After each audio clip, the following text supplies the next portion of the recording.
We'll talk about that in the you In know just a few seconds, you'll be yeah. able to ask that question and get it answered because we are going live in about 10.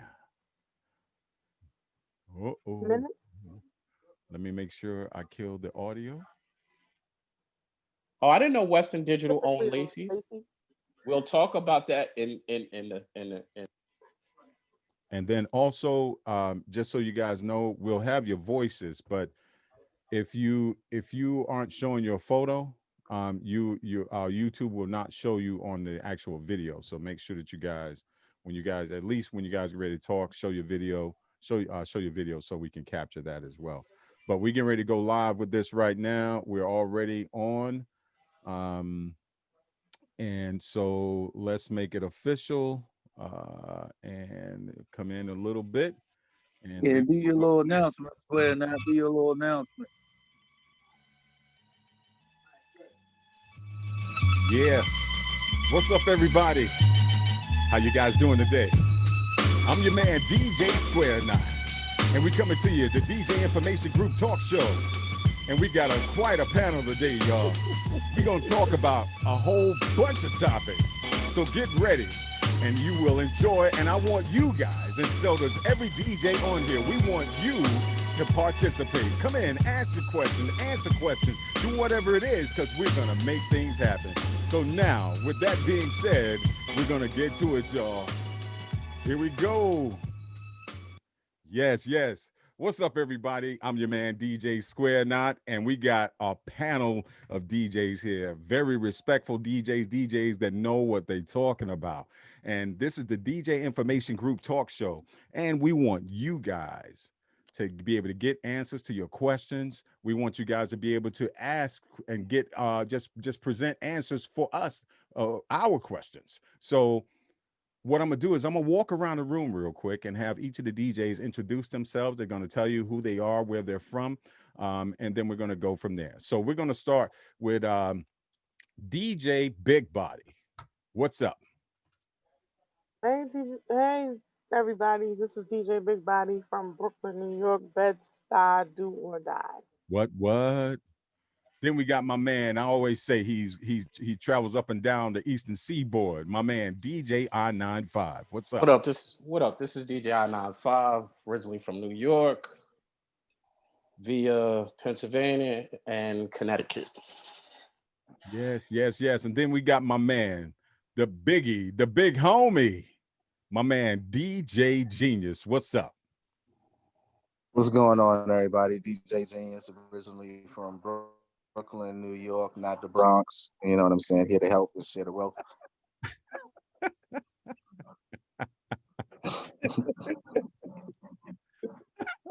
Long time no see, brother. Long time no see. Appreciate that. That's the way to step in here, yo. DJ Michael, what's up? He can't talk. He's at All work. right. Okay, got you. I see you. But salute to DJ Michael. Yes, indeed. He's up there out of Maryland. Then we got my man, DJ Joe Storm. What's up? What's going on, people? DJ Joe Storm, #1 soul brother out of Baltimore, Maryland, representing the DMV Fleet DJs and All Eyes on Me DJs in the building. Let's go. The DJ from the BX, Mr. DJ Swerve Hits. What up? What up?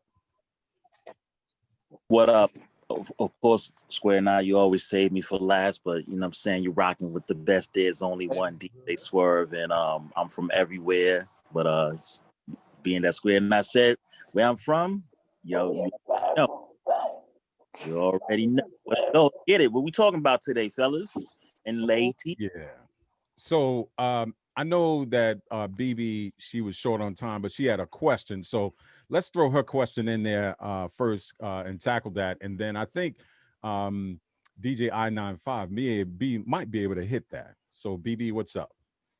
My question is, I'm a real colors fanatic type person, colors and LED lights and stuff. So I'm trying to figure out, is there a skin for Lacey hard drives?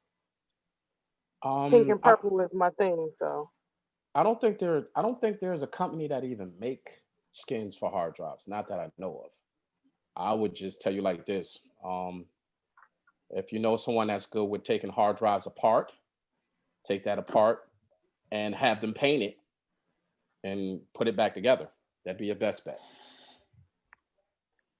or put a logo on it or something. Yeah, I mean, Go to try DJ Skins if you get a chance. I don't think DJ Skins have anything for hard drives. I know they do computers, turntables. Well, but I don't know if they do Nah, but computers anymore. some of the guys are I know Swerve knows them, but DJ Knock here, he actually does that. He customizes like the turntables, hard drives, phones, and stuff like that. He probably would be a good person to reach out to for that. And I know a few people that are at DJ Skins, even though they don't advertise it on the site, Mhm. that actually do it, because I know some people who have had it done. Oh, okay. I might have to check that out You myself. you should be able to go straight to Amazon to get the skins for it. Nah, it's not on it. I've been on it for a while. It's not there. I have an idea. For So sure. have you ever been in a like Walmart or one of these big box stores or whatever, and possibly had it where you are walking down the aisle where they have like the what do you call the stuff that you used to put on the wall, the sticky stuff? Wallpaper? The Oh yeah, the wallpaper. wallpaper, right? The wallpaper, right? And have you ever seen some colors that you really like? What you could do possibly is buy you a nice little section of wallpaper, maybe a 12 by 12 section of that wallpaper, right? Then shape it and trim it to the size, and you'll be good to go. Yeah. You could try that. I was also thinking along the lines of a logo. Now, who did you say I can contact possibly to put the logo on the hard drive? Say that one more time now. Who did you say I can contact to possibly put the logo on the hard drive? 12-inch skins. 12-inch skins, I've seen them make some crazy stuff. So that would be a good place to start. Just like Genius said. But if that doesn't work, you may be able to find, some places that do it. Somebody threw out a name and I didn't catch it. That was Genius. Yeah, it was DJ Skins. And another thing you could do is like, the sticker companies that make like the vinyl stickers, because I've done that too, is you can actually get some vinyl stickers cut to the size and type that you want, and you can put that on there with the logo. Vinyl skins. Okay. Man, it may be more cost efficient doing it that way unless you want the whole drive a certain color. I actually wanted the whole drive a certain color, and then I wanted my logo added to the drive, or it could just be a regular drive and have my logo on it. Now, it's one of the USB external hard drives, not powered one, right? Right, it's a Lacey. Okay, yeah, then you can there's a couple of different ways you can customize that. You can even take the case off of that, if you're artistic, and you can, paint it yourself and make it whatever color you want. You just want to Okay. be careful, if you've never done it before. That's why I wouldn't do it myself. Because it snaps, most of them. You can snap it open inside of it. Most of them is like a small mini disc. I know Square Knight, because I know you do IT too. You remember the mini disc, right? Square Knight, the mini disc that they used to have instead of the CDs. It's basically like a small disc that's on it. You want to make sure nothing comes in contact with that. It'll corrupt it. Okay. And don't bang it or drop it. Yeah. So I might have to. Okay, I got it. Or if you got an old one that's messed up, you can practice on that. Yeah, Lacey's I'm a So looking you to can see the focus. process. I'm looking up 12-inch skins as we speak. Girl, you must really, really be in tune with your colors and everything, because when you start decorating a hard drive, that is purely and personally for That's you. OCD right there. Because Yeah, nobody like else I is put looking at your logos hard on drive. Nobody is looking at your hard drives, girl. So, woo-hoo. You gonna get a matching bag for that hard drive too? it. Now that you say that, Walmart, you said Walmart. Walmart. I think they have like purple colored hard drive bags. You can go on Walmart.com for that one. I even have purple and pink XLR cables. Oh, you serious with this? Okay. You're Oh, doing then the you might as well most. get the custom Yeah. cables then. Get the custom with your logo on it. If Hey, you doing What, that. the XLR cable? My microphone is pink and purple, and it's custom with my logo on it. You're doing the most. You're so doing the most. Yeah. on the next talk show is going to be intervention with BB. Yes. Step out. I'm going to say this to you. Step out yourself real quick. So the only reason why I got pink and purple XLR cables is one time I had to do a party and I didn't have XLR cables, and my homeboy let me use one of his. I only had one cable, so he let me use one of his. And the speakers that I borrowed, the guy was like, "Oh, that's my XLR cable." He said, "No, it's my XLR cable." So it was a whole back and forth thing, and I said, "Okay, this is what I'm gonna do. I'm buying pink and purple XLR cables. Nobody can respect that. mistake those for them." I definitely respect that. Where did you get them from? Because I'd like to know.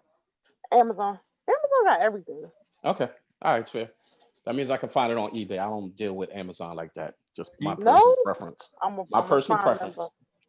Pink. I'm a Prime member. Yo, You prefer eBay over Amazon? My personal opinion. what do you My call personal it? My choice. my Oh, charger. is Yeah, pink. yeah. That's your aux cable. Yep, it's pink. Okay. Because that is a good way. That is a good way to, if you're around other DJs. Oh, that's mine. No, it's not. You don't have this color. Yep, Yeah, exactly. Thank you for that. Yeah, Big Mike. I I appreciate label it. mine. I put the label on the cables so that I know which cables is mine. And they Yep. have different Like, colors. They got red, they got black, they got blue, orange. They got different colors. I can go to Everything. DJ Tech Tools for that. you're all biting my style.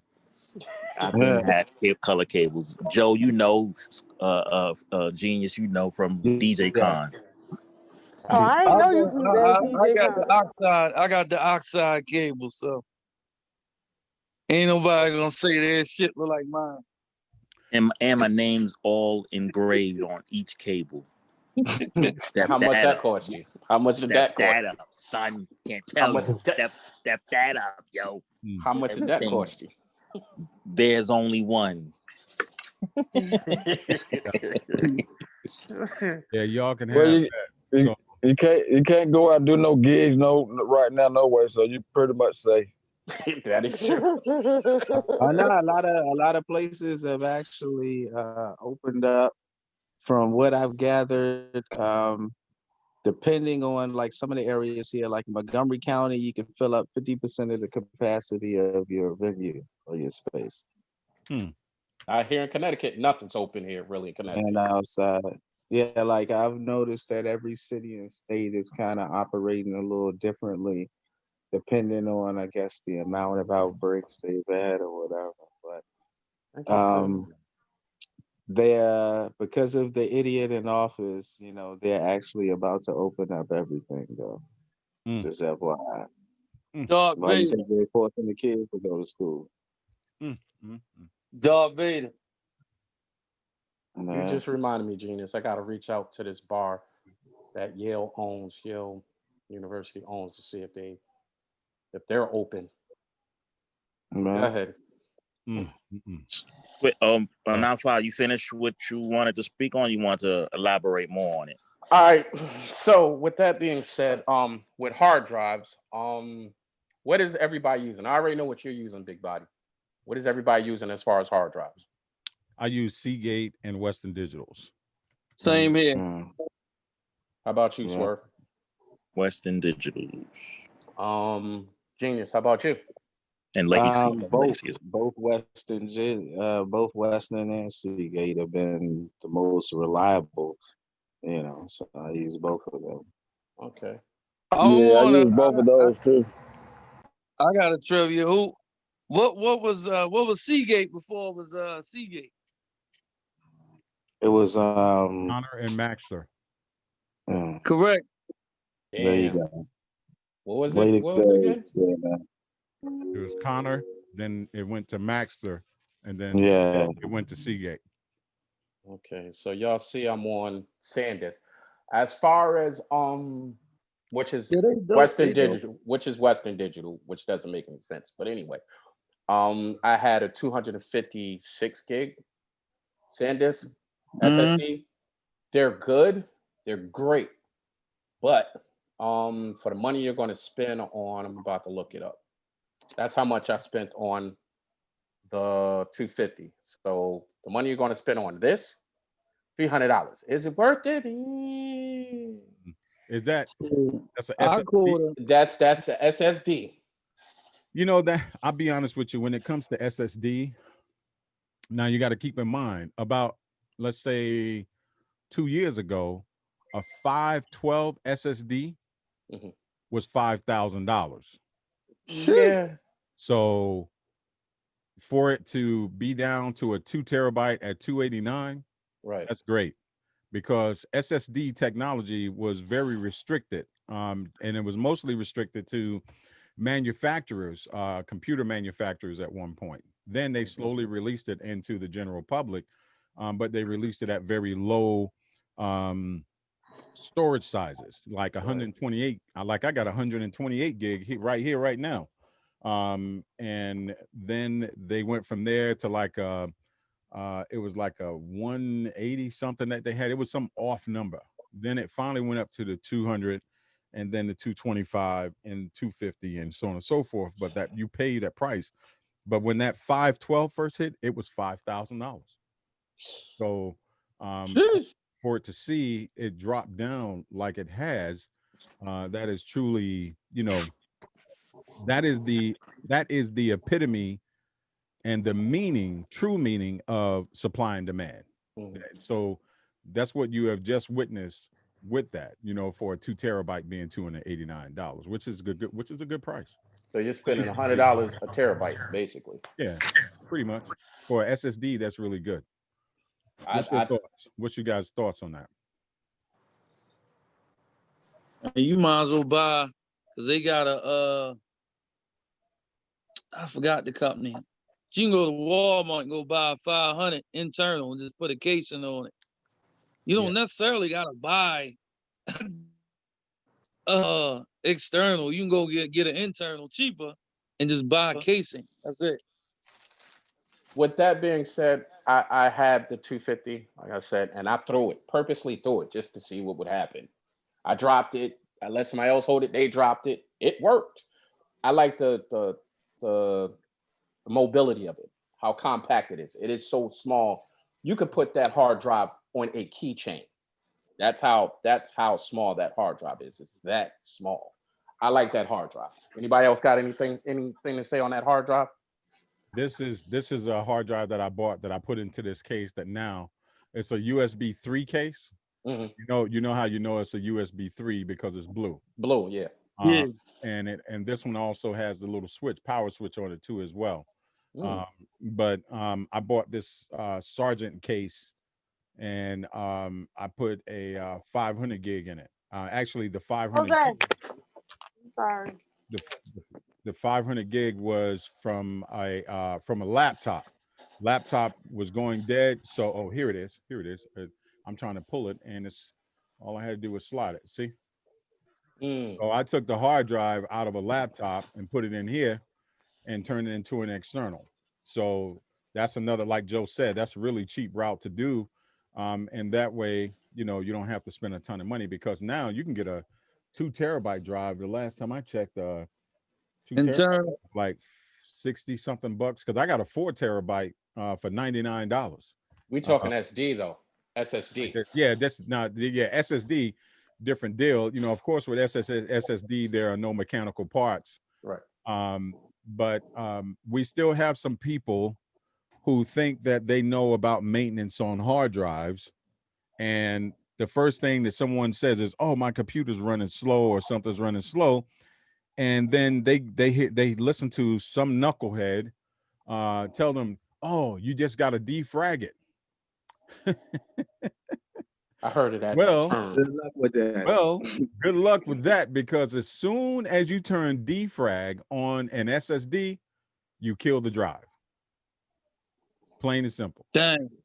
So don't, if there's one thing that I'm going to tell you guys right now, if you have an SSD drive in your machines, do not defrag it, because you will kill your drive, period. We got Power Jam DJs in the house. Salute DJ J Rock. So, but just remember that. If you got an SSD, do not defrag it. Otherwise, serious issues. J Rock, you got anything to say about hard drives? Because we're talking SSD and just regular hard drives. You got anything to say? Just put it in the comments. Tell him come in on the Zoom. I think he has the link. J Rock, let me know whether you have the Zoom. I think we got it in the group, and then also it's on my page as well. So between the two, hit that and come on in, bro. I got a question too. How many people have had any experience using the high volume portable thumb drives that could get up to like 4 terabytes? I'm so fearful of those, man. You have, Joe? Yeah. How are they? I mean, Uh-oh. I had a buddy of mine give me 2 of them. Damn. Really? You still got them? I ain't really had no problem with it. To be honest with you. How many? He gave me a 2, and I want to say he gave me a 2 and a 4 terabyte. Yeah. Damn. Have they been reliable, and what's the speed like on it? The data transfer rate. Well, one of them is a I don't know like the numbers as far as transfer, but one of them is a high speed joint 3.0, and the other one is just a 2. Other one is a 2.0. That's sluggish. The 2.0, I use that for my my streaming box. Who makes them? Pretty fast for that. Who makes them? One company called I had to look. I can't remember. I cannot remember. Since I'm on, I had to look at it. Yeah, I cannot remember. I'm trying to find a reliable company that makes them, but so far I haven't had any of the best as far as DJs that have used them, that have given me good, feedback yet. That's what I've been trying to find out. To be totally honest with you, that's the one I have right there, Square now. Which one you have? See? I got the 4 terabyte one right there. I looked up at Walmart and got it for, what was it, Storm? $49? Yeah, $49. I got one of them too. That joker is fast. That ain't no game. Y'all have them and y'all not talking about it. Talk about it, because I actually like this hard drive. No, hold up. Hard drive that you're looking at right there. Let me say this real quick. They have 2 of them. Yeah. They have 4 of them. They have a SanDisk, and they have one called EMC. I bought both of them just to try it out. The EMC is dope. I actually use the EMC when I'm recording. When I would do my live recordings, or if I would do my Zoom parties for other people, I would transfer the video. The videos will automatically go to the EMC, and the EMC is a 256. And that joker is fast. SanDisk, I've always been a fan of them all the time. Well, SanDisk is one of the leading makers in, That's not bad for that. memory technology. Yeah, storage, it's very memory storage. reliable. Like I used the one to cover for one of the DJs at Sirius XM. And I mean, portability, I had it clipped right to my waist. I ain't have to carry nothing but my hard drive. You know what I'm saying? So, Yeah, you know, it can come in handy. that one is a good one. Like really, like you gonna use They have one some waterproof for ones too. DJing, huh? They have some waterproof ones too. Oh, they make a couple joints. WD, G Technology. All three of them on that list is good. All right. WD SanDisk and G Technology. All of them is good. Yeah, that the SanDisk, you can't go wrong with SanDisk. I'm gonna be honest with you that they have been in this arena for a super long time. So when you got a company, I would go with a reputable company like this, especially for what we do, to make sure that we, you know, when you're actually putting your stories and you're using it to play from, Yeah. you want to have something that's going to have that transfer rate. That transfer rate, like Genius said, has to be super fast. Yeah, I'm glad you said that, Square, now, because like Yeah. that's why I've been hesitant on those thumb disc ones, because it's not made by any of the major, you know what I'm saying, manufacturers of it. All the ones I've seen are made in China or Taiwan somewhere, and it's a no-name company. You see what I did, right? I'm going to show it to you again. Just go on their website. I didn't even know they had these right here. I didn't even know that. Oh Like, yeah, that's perfect. As a matter of fact, I got one right here. I got a 512. By who? You can transfer 4 gigs in 25 seconds. That's fast. Yeah.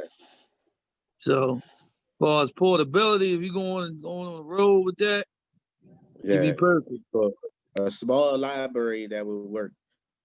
Like for if you just doing a gig somewhere, you're not trying to carry too much, that would work. Your full library wouldn't fit on it though. Hell no.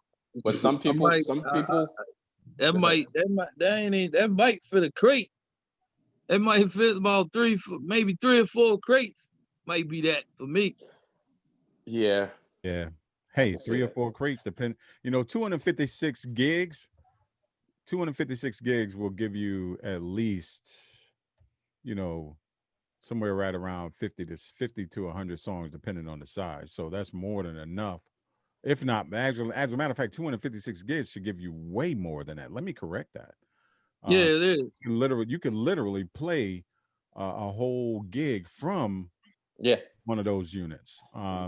It's just that what I'm always fearful of, and that's why I was talking about when you asked about the 4 terabytes, Genius, is 4 terabytes is a lot of storage anyway. So I flip out off the fact that when we have these 4 terabyte joints right here, and this is a Seagate, and what happens is, especially for Mac users that that DJ off their Macs, if you do not eject the hard drive and pull it out like we do when we're on our PCs, man, sometimes it takes forever to get access back to this drive. So you literally have to take this drive, plug it into a PC, hoping that you didn't format it with the Mac OS journaled, but instead you formatted it either with FAT32 or exFAT so that you can access it. Otherwise, you may never be able to access that drive again. So that's another tip for a DJ. If you're DJing on a Mac, don't do Mac OS Journal as your format. Don't use exFAT or use FAT32. Format it on a PC and do it, because otherwise, if you don't eject that drive properly, you may be screwed. So I don't know if that's happened to you guys, but it has happened to me before, and I wound up losing 500 gigs. Yeah, that ain't never happened to me. I ain't never had PC, Joe. Yeah. That's where Joe getting ready to come at. Yeah, you know, that ain't never happened to me. he getting ready to throw a punch right now. Yeah, that's like what I talked to him about my freaking crossfade. All right, Swerve, you got anything to say? Because that's what we're gonna jump into next. The Rain products. You got anything to say on as far as hard drops? Swerve, if you're around. Nah, we could jump into, I guess Square not take the lead on the we talk about the 70 and the 72. Yes. Yeah. Let's talk about the Rain 70 and the 72. So back July 31st, I got this great idea because in my DJ crew, All Eyes on Me DJs, salute. Fleet DJs, salute. So here we go. I got this bright idea because all the DJs, when we were doing a lot of events and we still were doing some, you know, of course, practicing the proper protocols of social distancing, you know, masking up and all that stuff. But every time I go to one of these events, if we're on tables and I want to take my tables, you see the tables that's behind me here, I would always have to take my setup, you know, along with my mixer and get everything set up. But I'm like, you know, I shouldn't have to do that. So they're playing on S9s, they're playing on 72s or 70s. And I was like, you know what? Just so that I don't have to do that, let me order my own 70 and I'll get familiar with it, learn it and everything. And then when I go to these joints, I just hop right on and call it a day. So I order a 70. They tell No, me, yeah, the 70, you know, I'm sitting there going, okay, now I've ordered from AMS before, American Musical Supply, which has been great. Been with them since 2012. Um, you know, they've been great. And all of a sudden my order comes in as back order. It went from in processing to back ordered. And I'm like, oh, and my OCD started kicking in right then and there. I was doing like Joe's doing right now, bite my nails.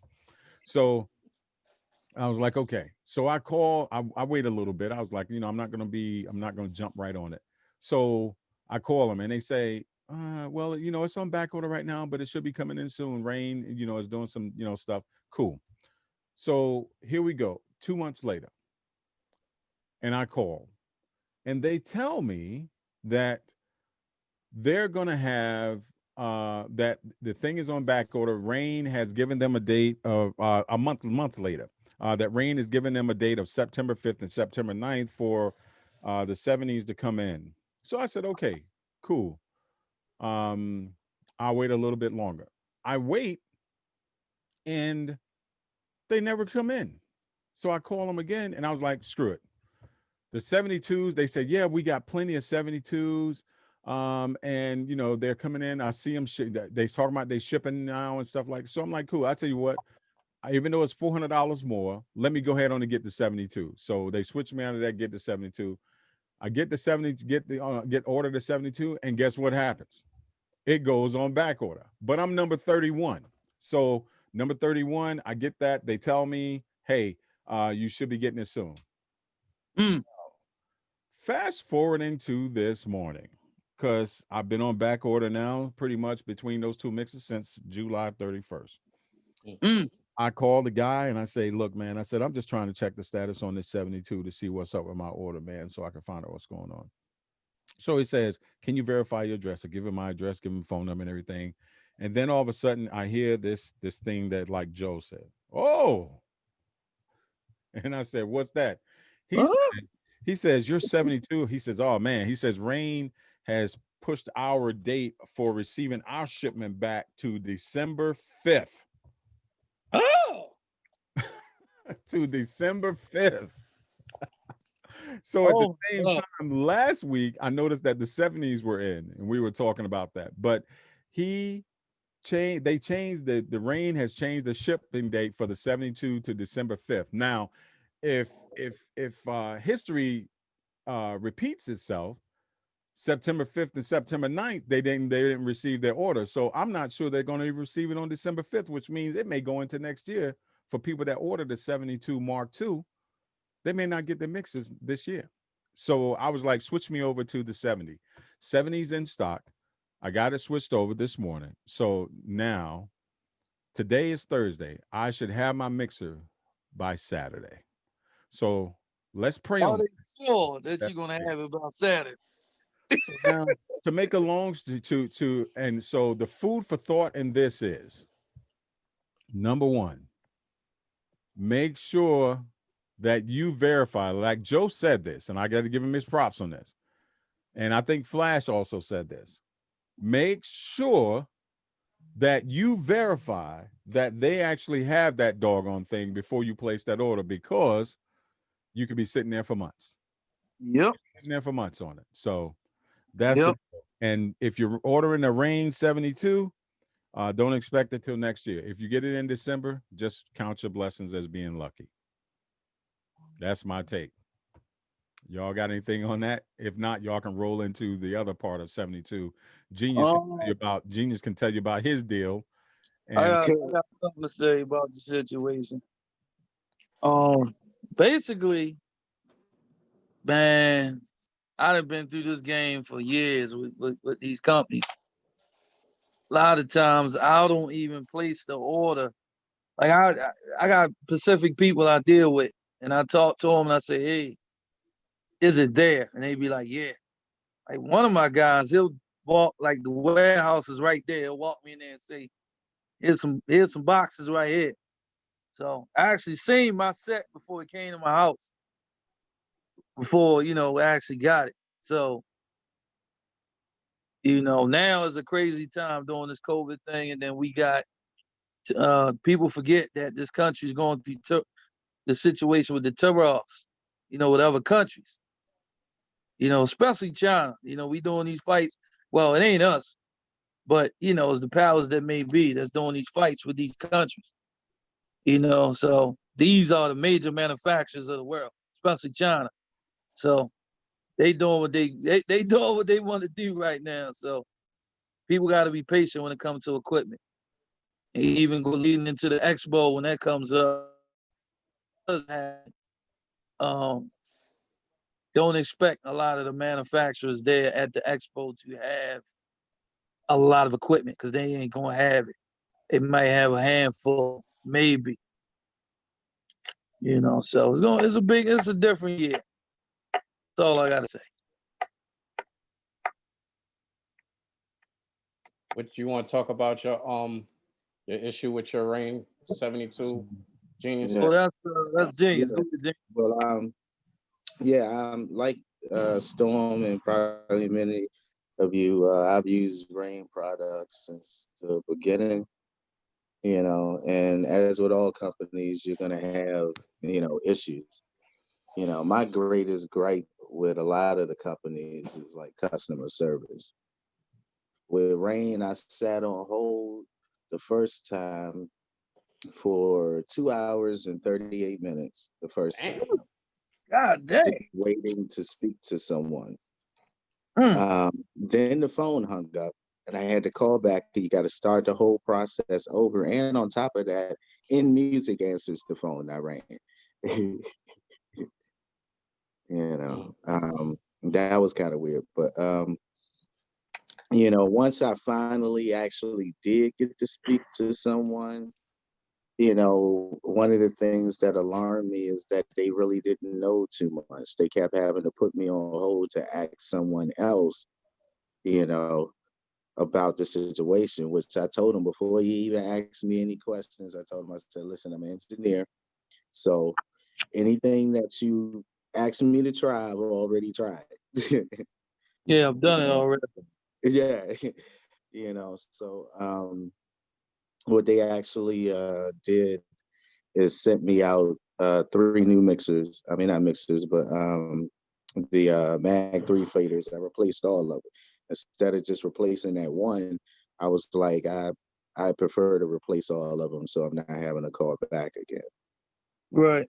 And they sent me out 3 brand new Mag 3s, which it only took, I think it was like 4 business days or 5 business days, something like that. So And the ones that came with them when they sent you the new joints. They're not the ones that came with it, but the ones that they made just after that.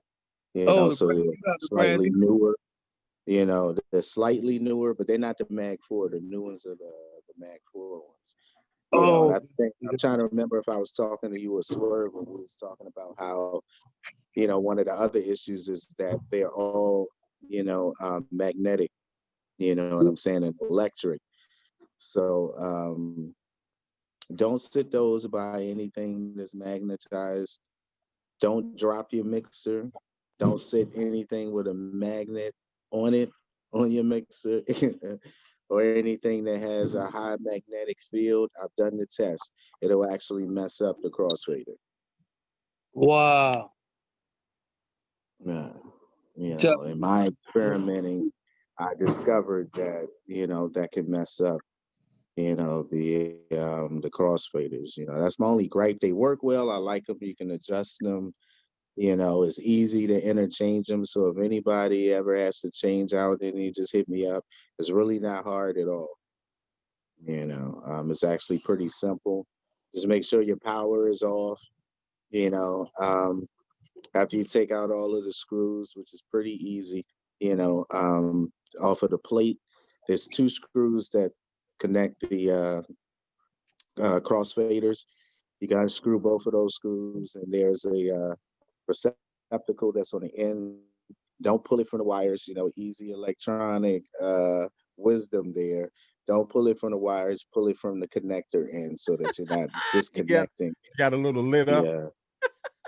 the wires. No, I didn't get lit up. No, I said that because, you know, a lot of times people in handling electrical equipment, even when I'm breaking down, I think Swerve and maybe Storm are probably the only ones that I know that disconnect stuff properly and fold cables up properly. Because like Swerve is about as methodical as I am as far as like, you know, folding up cables and preserving stuff. But you just want to be careful connecting it and disconnecting it.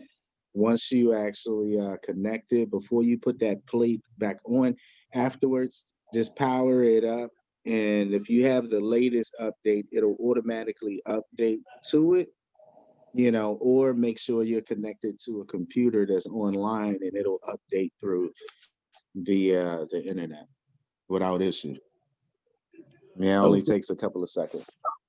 Altogether, it probably took me less than, I don't even want to say 5 minutes, probably about 3 minutes, depending on how fast, you know, you move as far as on, you know, screwing everything, but it doesn't take long at all.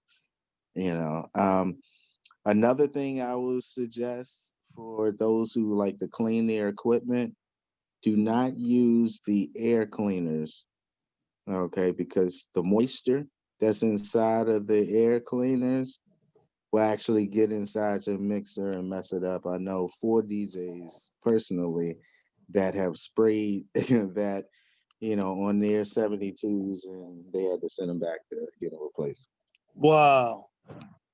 And if you ever use the solvents on the crossfaders to lubricate them, just keep in mind that you'll have to do that forever if you actually do that. You don't have to do it, but the moment that you ever put any of the solvents on there to actually do that, you'll have to keep doing it. So when you so your first indication, and you may have already said this, but I had stepped away for a minute. Your first indication of your faders was when you saw that Serato wasn't recognizing them. Well, no, before then, because I regularly check my stuff and, you know, just fire it up, make sure everything working right. I turned on my 72 and it gave me an error. It said Mag 3 crossfader is not available. You know, and I'm like, what? I'm looking at my crossfader. I'm like, how are you saying that it's not available? So I was like, okay, maybe the connector came off, you know, so turn it off, open it up, check the connection. Connection's fine. I pulled out my electrical testers to actually test the cables. Cables for the connector was fine. I changed out the crossfader with one of the up faders just to see, you know, isolation to, you know, figure out exactly if it was just one or all of them. And it was actually the crossfader that was out because when I switched it to 1 and 2, you know, and them in the same issue, switching literally it'll tell you which one is messed up because they're all digital, you know. But that was basically my indication of Square Nine when it wasn't working, and then I just tested it out because a couple of people, after talking to a few people in some of the groups, they was telling me to just move it while it's powering up, and that's to fix it. That didn't work for me. That might have worked for them, but that don't work for me. And that's good to know too, because I know some of the basic stuff they tell you to do, it may, you know, powering off and powering back on for recognition, you know, sometimes it's not as simple as that. It may be the actual component that's having that Exactly. issue. And so when you open it up, because I noticed you had your faders, you had the old fader sitting on top of your mixer. Yeah. When you looked at that, did you identify any type of discrepancy just by looking at it? Was anything visual to tell you that something was wrong with it, or it would look perfectly fine? Well, yeah, for the engineering electrician standpoint, I was looking for, you know, any black spots to see if something fried on the board or something was disconnected or not soldered properly. If one of the magnets that, you know, was there was offset or something. And it wasn't that. I even smelled it to see if it smelled like smoke or anything. Yeah, that's the key right there. You know, and it wasn't that. And like I said, I pulled out my tester and, you know, I tested it. I was like, all right, I need to replace it. One of the things I do like about the 72 is the diagnostic. When you first power it up, it goes to a diagnostic mode and it actually updates everything. You know, so as far as like replacement, the moment that you actually connect it and you power it up, it'll actually boot up and recognize it. You know, and you can hold down what is it, shift and the menu key, and you can go through the settings on the mixer without having to use the utility on the computer, because you could do that from the computer. And you can change the settings on the mixer and make the screen brighter, adjust the crossfader sensitivity effects and all those things as well. Gotcha. Well, Um, definitely good information to know, because shoot, you know, man, I'm getting ready to step into something new, and you guys have been in it for a while, so I'm the baby of the group as it comes to the rain system. So every bit of information I can get about these doggone things, I'm gonna need it. Y'all gonna have to hold my hand. Yeah, I'll say this. They're built for it tough. Like I've had a lot of them for a long time. I still got my 61. I think I may still have my 62. I gotta look and see. I don't even remember. But they've always been reliable, durable. Again, like I said, I've had them for years and never had any issues. This was actually my first time actually having to contact customer service, you know, which is what made my issue a little worse, because I was like, well, wow, I had to wait this long. And I know it's COVID going on, but I'm like, you mean to tell me I gotta wait this long just to speak to somebody? And then when you finally do speak to a person, they don't have the knowledge, you know, necessary to really aid in helping you. Yeah, they reading off of a script, huh? Yeah, no, it was like he literally was putting me on hold to talk to someone else and asking other people. And I mean, while he had me on hold, I could hear him talking in the background, you know, to other people. He was going to And, you Google. know, I'm hearing them back and forth saying, well, I don't understand that. I never experienced that. I don't know what to tell you. Like, this is what they're saying in the background. I'm like, oh my God, really? This is the tech, you know what I'm saying? Support. Crazy. You know, you would expect at least to have somebody who's knowledgeable, you know, about it. But, you know, it is what it is, you know. Hopefully in time, at least that end will improve. I know if they send me another one of the questionnaires, I'll actually talk about that, you know, on it, because Yeah. customer service is important to me. Oh, You yeah. know, I don't know how everybody else is, but I'm the type of person, if I go to, say, a restaurant, I don't care how good the food is. If the service is terrible, I will never go there again. Yeah, no doubt. You're right about that. We got my man DJ J Rock in the house. What's up, Power What Jam up, J-Rock? DJs? What's up, my man? What What's up? your What thoughts? up, fam? What's your thoughts on all of this? Well, as far as ring support goes, I had to call them when I first got my first ring system. Man, they took care of the problem right away. It's like I have no complaints. Good customer service. Cool. Well, you lucked out then, because evidently this pandemic has switched the mindset of some. Because Genius, I guess Genius got a lot of hair, but if we look at Genius right now, Genius got a buzz cut. Oh, by the way, happy birthday, bruh. Yeah, what? Yeah, Thank you. I said Genius got a buzz cut now after pulling out his hair from dealing with the rain right now. But then, yeah, that's another thing too. Salute to you, my brother, and happy birthday to God you. bless. Happy birthday. I think But yeah, COVID-19. Belated. I think But yeah, COVID-19 is the excuse that a lot of companies using not to do good customer service. Yeah. okay. As well, and I know we're recording and talking about tech stuff, but anybody that's in the DMV area, DM me. I'm having a private birthday bash tonight. Only a select few people, will be there. Just hit me up if you want to attend. It'd be good to see anybody, you know what I'm saying, that's in the group there. And maybe one lead Connecticut to come down there. Word. I got one thing to say about the rain mixer. When I first got mine, everything was perfect, no problems.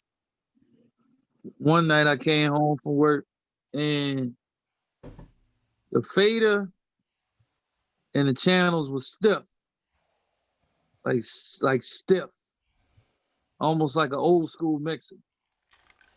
So I was like, this can't be right. So I'm going back and forward on the fader, checking the channels. I YouTubed it. I did a lot of stuff.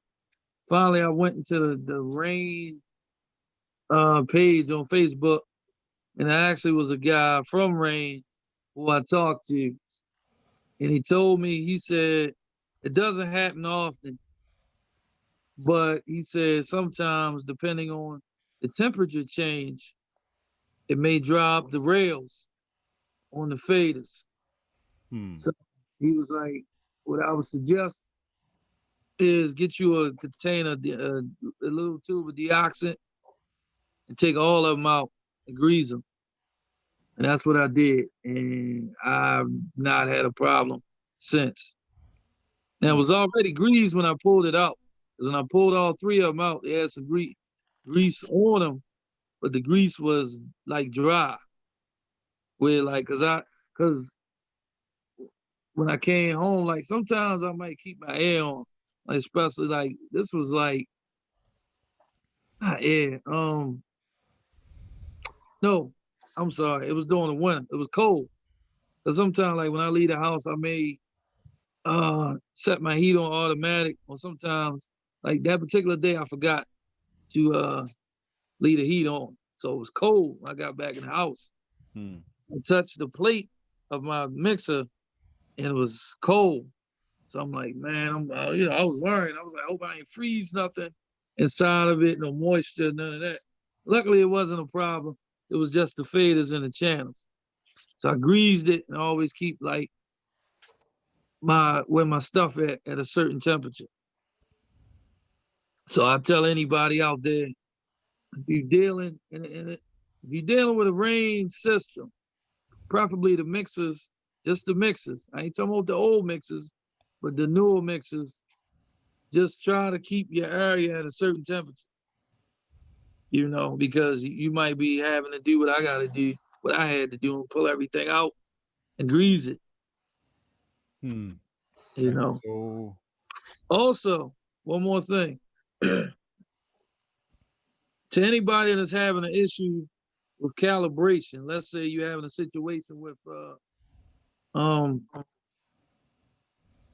your pitch sliders being off, your numbers.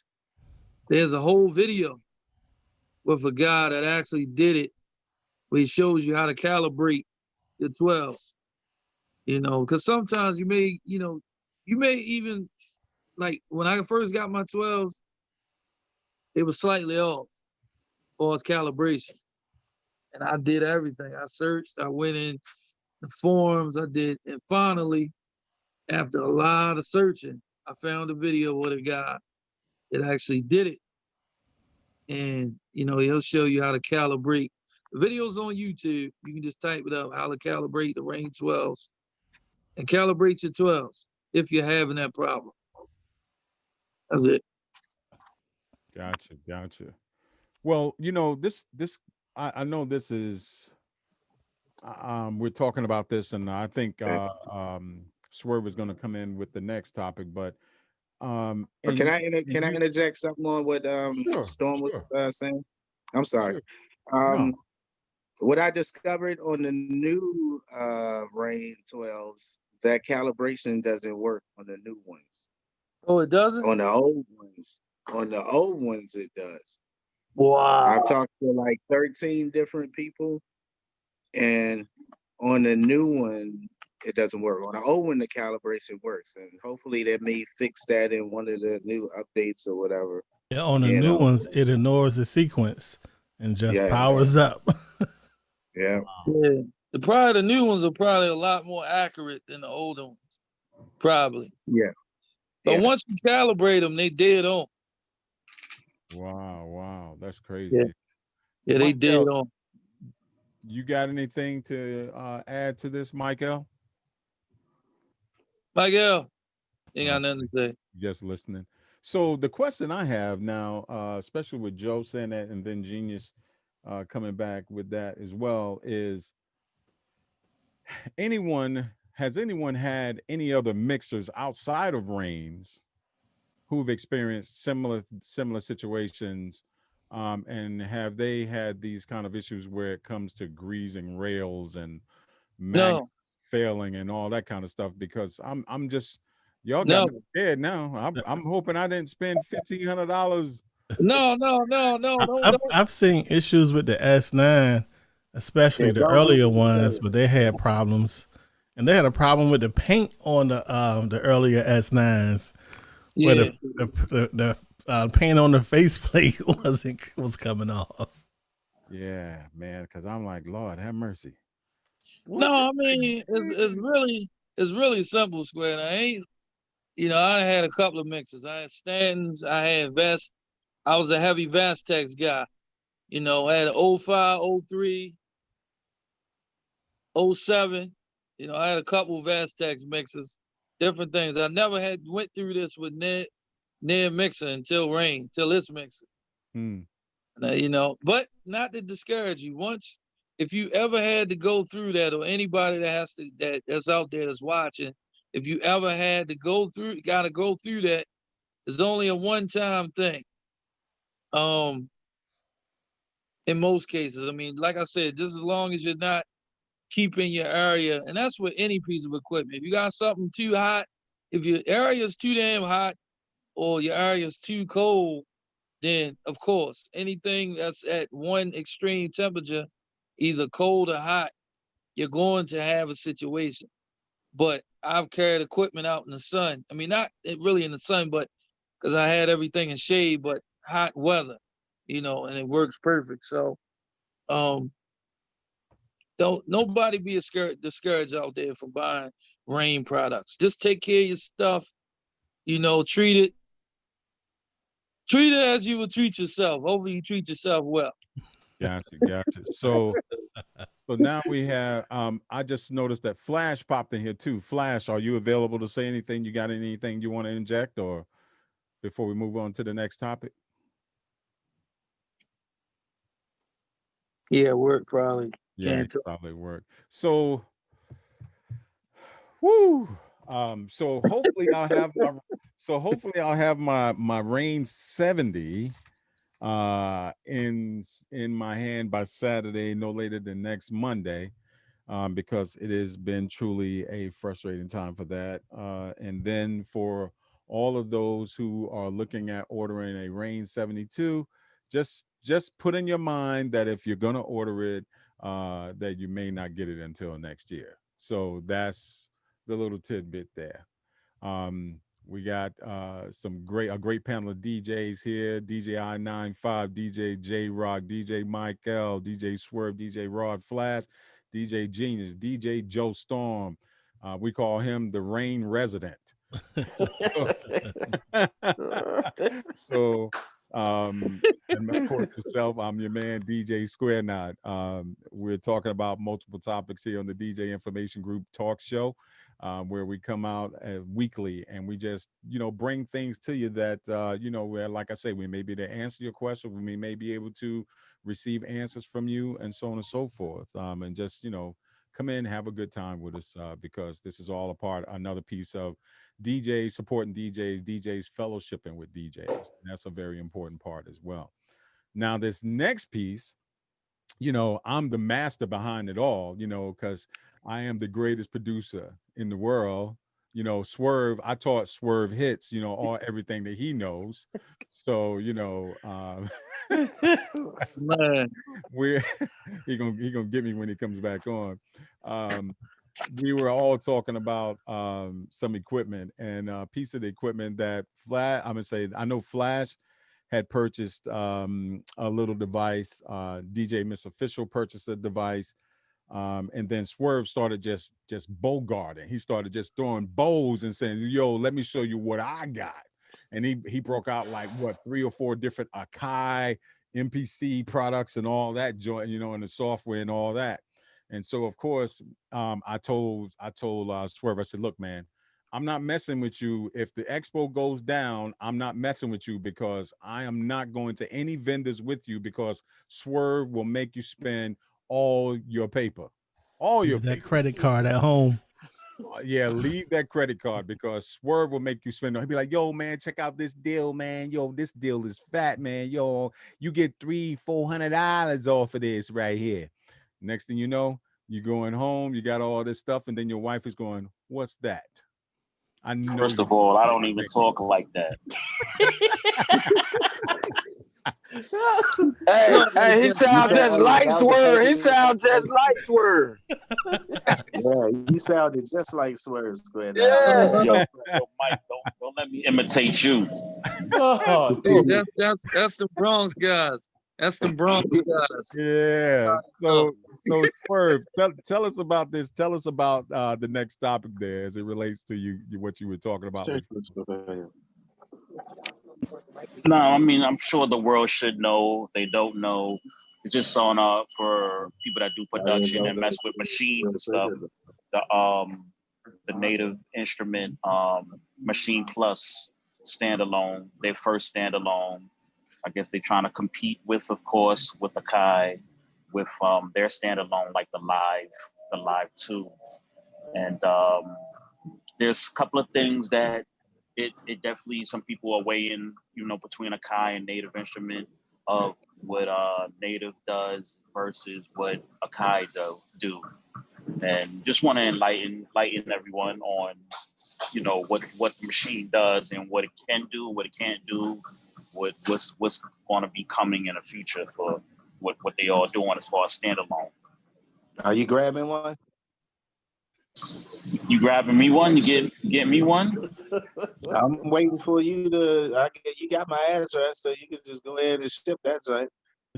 Nah, you done moved. You done moved somewhere else. I don't even have your number no more. You different. Yes, you do. You got my number, man. My other phone, I broke my other phone, by the way, for anybody that has been trying to contact me about business. Christmas is coming up. Christmas is coming up. I think you hit me on my 202 number.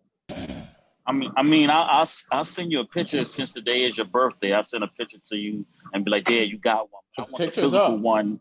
I want the physical. I want the physical one on. At my crib. It's okay. I'm coming back home, so I'm just gonna make a special trip in the Bronx while you out, and go shopping. But I mean, I don't know. I don't know if anybody else is, looking to get into production, but there's a whole bunch of things as far as hardware and software. About two months ago, Kai came out with MPC Beats, which is a free app, free software on Akai. So So let me ask you this question. So you're looking at the Machine Plus, the one that makes you go ah, because it is the greatest. Of course, we're looking at $2,300 or something like that. I think I recall it being, Oh, and of course right it's here. standalone. Of course it's standalone, but um, when it comes to the next step down from this is the MK3. Is that correct? Yeah, I think you're right about that. So in the so the question I have, because of course you got a standalone unit like this Machine Plus joint, which man, it looks really, really good. And you know, when we start seeing stuff like, and they know just the right picture to show us DJs and producers to make us say, yo, I got to get that. Look at all the colors, the way they got it laid out, the screens and all of that, got it turned into the side so it don't look flat to us and just look really dope. That was specifically positioned that way to intrigue us. So, and if you ever notice, like for example, like with when we were just looking at the other Rakais, how it's not positioned flat, it's more positioned, and if it is positioned flat facing us, it's lifted. So there's a whole bunch of different ways they position this equipment so that it intrigues us. But anyway, now I said the other night when we were looking at this is, as a DJ who used to produce, because I taught my son how to produce way back in the day of how to do different things when it came to beats and things of that nature. Would you guys really be satisfied with just those two little screens on that joint, or would you still have to turn to your laptop? And if you still had to turn to your laptop, could you not get away with just going with the MK3? I think that, it's a matter of preference. Portability is good. So if you're on the run and you want to work on something, then that's good. If I'm sitting in my studio, I would actually put the display up on a big screen. It makes the workflow easier for me, because I don't need to look down. Like once I get something, I memorize the placement or whatever everything is, and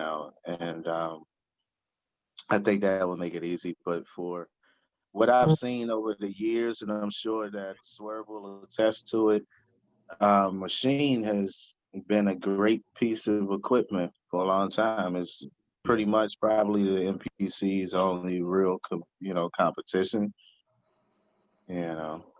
I'm an MPC guy myself, but I did say I am going to get a Machine though. J-Rock, you look like you had something. Yeah, this is reminiscent to me of the old Roland MV8000, being all in one with and at the time they had one of the best screens, but I was always torn between using the Roland MV8000 and the MPC 4000. So I'm kind of used to just, having it be all in one and then doing MIDI time clock over to the keyboards and stuff. Looking at this now is making me miss studio days. I ran a commercial studio for like 15 years. Just recently sold it. Cool beans. Well, you would definitely. I understand where you're coming from on that side, because with me, I told. I think we shared it in the group that night, and I was saying, just wanting to see a more expanded waveform, and with the software, being able to manipulate the software a little bit easier, that controls this particular deal, that I would still wind up deferring to the notebooks, which would then allow me to save about $1,000, I think it is, for this particular unit.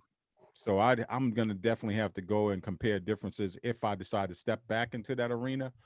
But right now I'm still stuck on that MK. I think it's the MK3. I got to look it up. I have it. I have it up now. I'm gonna.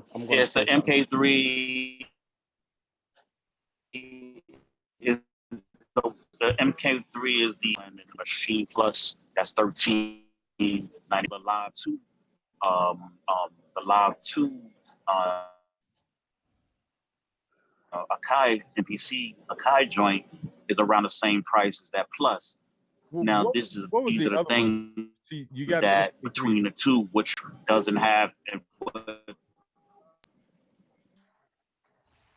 But these are like two different classes of machines to me, because these are more like your MIDI controllers versus your standalone production workstations. Well, what I'm talking about, that's why I made the comparisons about the MPC Live and the Machine Plus, because both of them are standalone. But okay, with the Machine Plus, it has the little SD card you can put to the side. Of course, you can integrate all of Native Instruments software and all of their sound into the machine. But on the other side, with Kai, it's a touch screen. You know, it's a bigger screen. You can put a SSD drive in it, hard drive in it. You know what I'm saying? It's battery powered, so you don't need. I could sit in a park with the Live 2 and not be with no power. So that's the difference between the two. If you're gonna start looking into probably getting a machine around that price point of which will be better for you, because see, even though that the Native is standalone, you still need to be connected to power. It's not battery power, and it's not touch. It's not the touch MPC screen. Live is battery powered. That's a Yes. game changer. Well, no, it's not bad. No, it needs power. What I'm saying, it needs to be connected to power. The Live doesn't need, it's power or non-power. You can take it outside, do beats, and the Live 2 has a speaker on the front. If y'all can pull up the Live, y'all can see it has a speaker on the front. Yeah, it has a speaker on the front. Oh, that's serious. You know, what's the price point on this? Around the same. It should be 12. I think 13. What is the one that said has? Because maybe the MK3 is not the one that I was looking. I was looking at the one. No, it's the MK3. It's the MK3. Okay, so you got the MK3 and then you got the MK3 Mini. Hold on, I'm about to pull it up now. Because SEDS was like kind of, and the MK3 Mini that I'm looking at right there is like, it looks kind of like the thing that we saw on Amazon. That I think that Flash and Miss Official got. I think maybe that's it right there. Is this it? Nah. That's the Mini. That's the one that I think that SED has. That one is like $119. And I'm shocked because they don't have the prices up on the website. But the one SED had is like $650. Hold on, it's like $699. That's the Native Instrument MK3. Oh, Native Instrument. Gotcha. One thing more to say about Native Instrument. I've turned around and played around on my iPhone. When this program first came out on iPhone, I downloaded the iMachine. These little screens right here is nothing compared to an iPhone. And I created a little Swiss beat type beat on my iPhone. So these little screens right here, that's nothing. That's actually kind of dope. Be advised, guys, that that's not touchscreen. Just because it looks nice and it's not touchscreen. But on Akai, they Live, the MPC X is all touchscreen. You can expand the way. It come in handy when shopping. You can adjust it with precision using the MPC. Yeah, they dropped the ball not having a touch screen. Yeah, nowadays you're right, J Rock, on that one. Not having a touch. It's opportunity.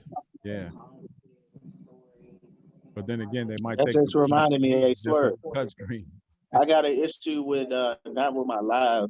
My Live is fine, but my touch, the power cord is out, and I'm trying to remember how to do a lot of the chop assignments from the regular computer screen. I was so used to doing it from the MPC itself, but on the screen, I'm trying to figure out where I can go to like, when you can assign it with the parameters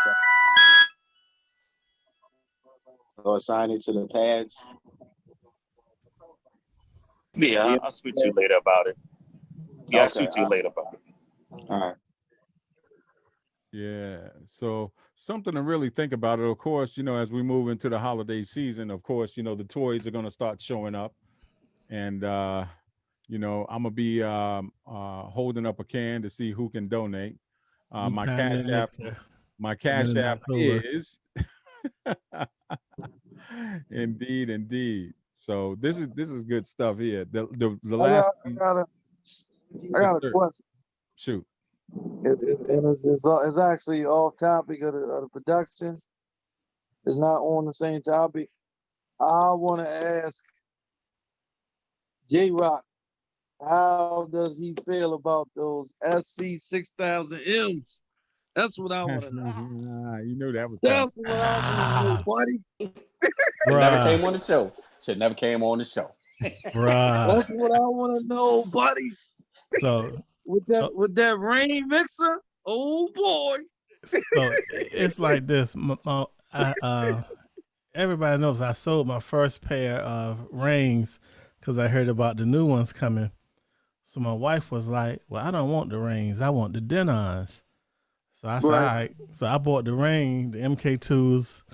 Then she came in the room and said, "They got my Denons in stock." I said, "All right, we'll go get them." So since we got her the Denons, I haven't touched my ring. Damn. Oh man. Damn. Hold on, I'm gonna show you.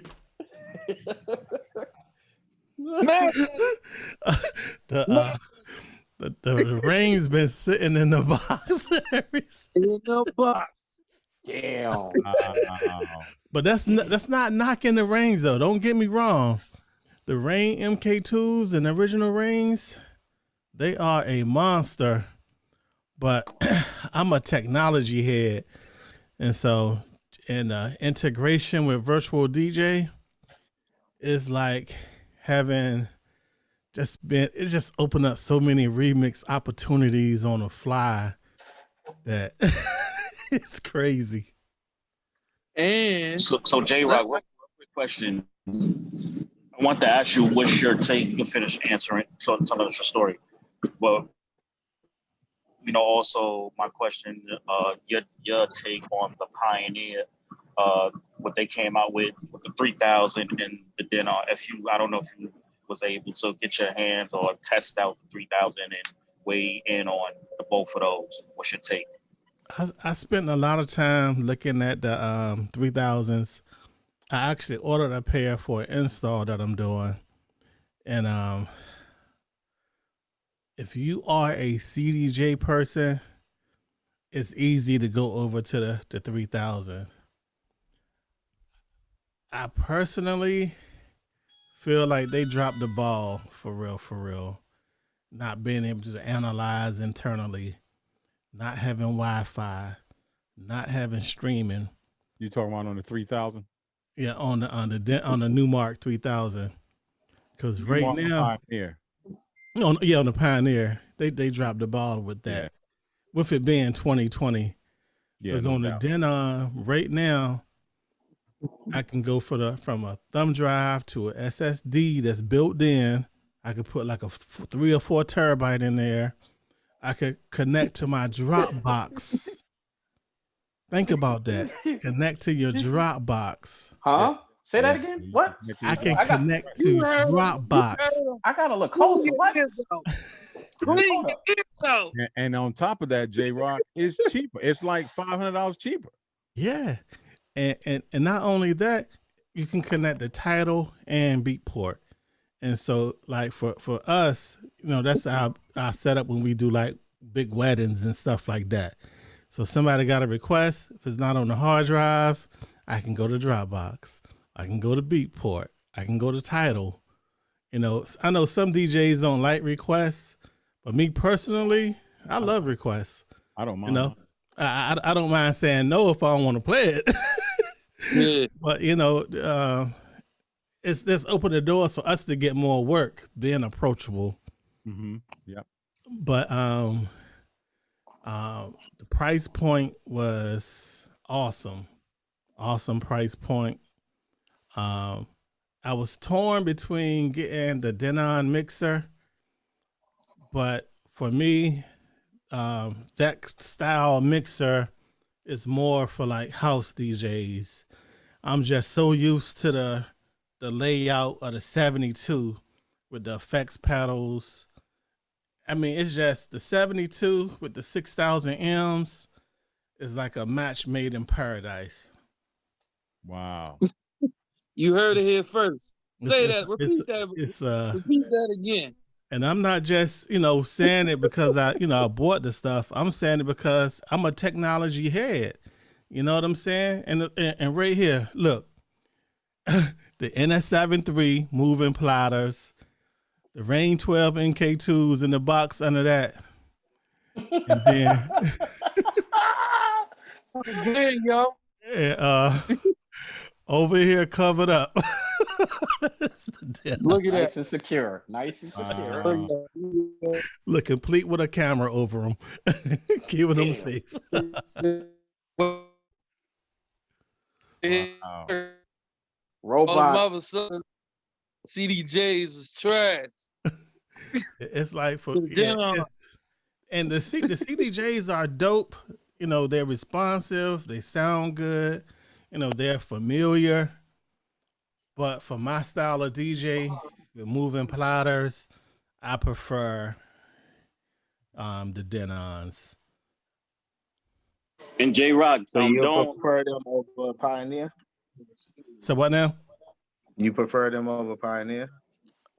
I prefer them over the Pioneer. Hands down. hell Hands yeah, Wow. hands down. Hands they down. cheaper and they do way more. They got way more technology.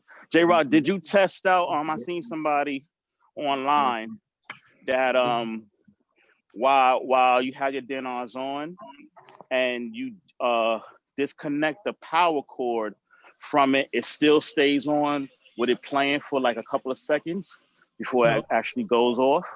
And so if you pull the power cord on the SC6000M with the motor turning, it stays on. If the motor isn't spinning, it stays on even longer. And you can plug it back in. Let's say if you kick the power cord real quick, oh snap, I accidentally hit the thing. It's like it's a battery backup type situation built So it's a in. nice little delay to it. Yep. Wow. It Your is. boy They built Joe it. Storm will have them in the house 2021. And so all I'm waiting for now is for the prices of the 4 terabyte SSDs to come down. Because my dream would be have a 4 terabyte SSD in each one with a copy of the music.